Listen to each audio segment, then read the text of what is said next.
Hey, what's up there, fellow rock stars? Ben Littlefield here, Rockstar Ben. Welcome to a Rockstar Ride-Along. Guys, those of you who are a little bit newer to the Rockstar family probably don't know that I used to do a almost weekly segment called, Rockstar Ride-Along, where I would record a really cool, tip, message, something like that, while I was driving to the office. Well, I haven't done them as much lately because my office is now a mile and a half from where I live, so the commute isn't as long. But this morning I had some errands to run, and I wanted to do a quick ride along, especially for all those that have been so awesome with us. We really love doing this, so here we go.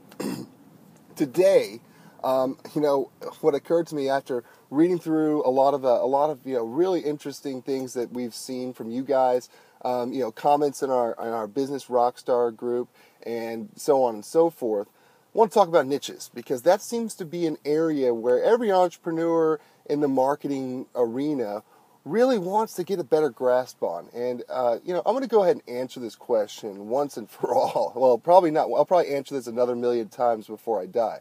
But what are the best niches? Well, guys, I'm going to tell you right now, the rules we always follow are, especially in our digital asset, B2B, business-to-business asset strategies, are the simple rules being, number one, that it's valuable. We don't want poodle fluffers. We want something that has high value, okay? I mean, you don't want to promote something or market something that you have to sell a lot of volume to justify, $500 or $1,000 or even $2,000 or more per month to a client, to a prospect.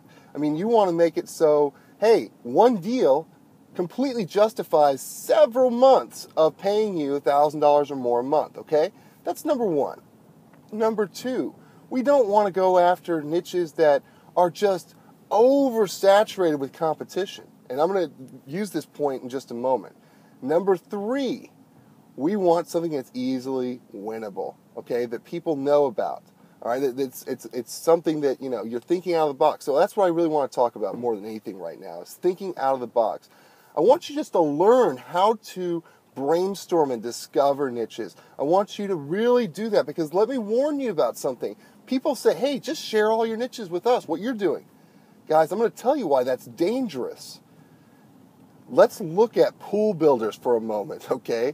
We got just bombarded by some of our colleagues and peers who are also doing some of the stuff in the pool builder industry, pissed off that we did a case study on pool builders. Like, why didn't you just do the plumber or roofer or painter example like all of us do? Almost like there's some blind pact behind closed doors that we're all secretly trying to keep our best secrets from you, keep our best stuff from you. That's not really the case. We're trying to protect all of you from each other, okay? Here's what's happened.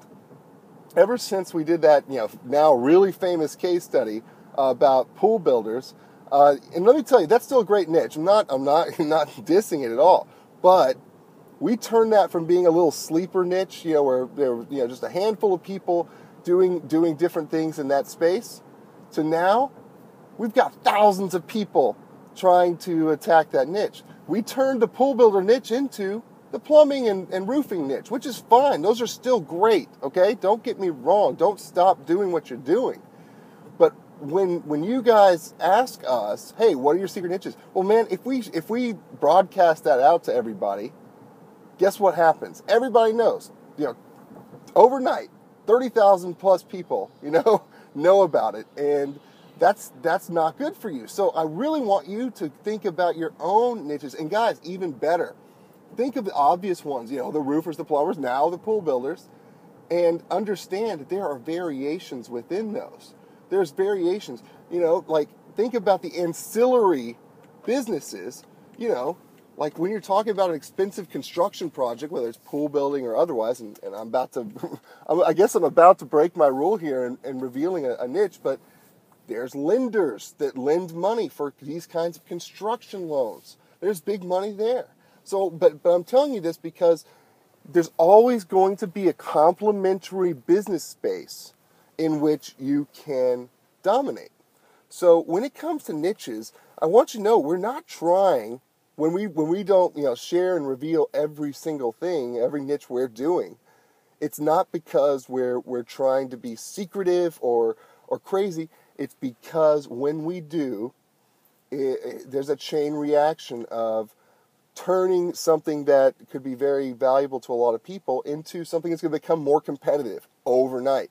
I'm already seeing, going back to the pool builders, I'm already seeing, Dan and I were joking about this, other product vendors that are coming up and creating products around that. It's almost like, it's funny, I mean, we didn't intend to, but we actually created a new genre. Like if you go to the bookstore, Bill Guthrie, my good friend, if you know him, he actually lives here where I live in Frisco, Texas.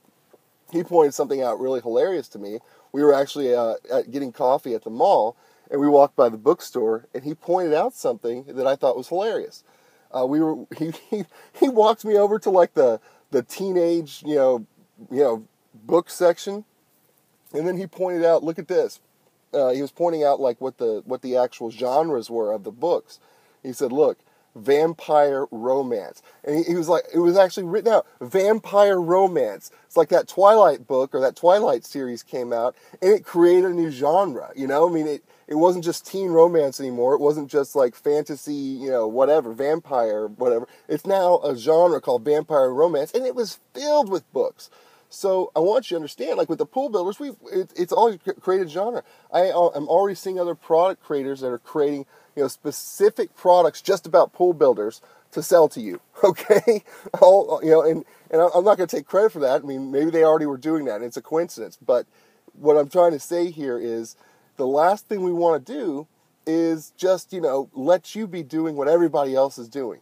Instead, I want you to be the rock star you are, and think outside the box. We've done everything we can to teach you how to research and discover. Really, it takes a few minutes. If you just train your brain to look for those opportunities.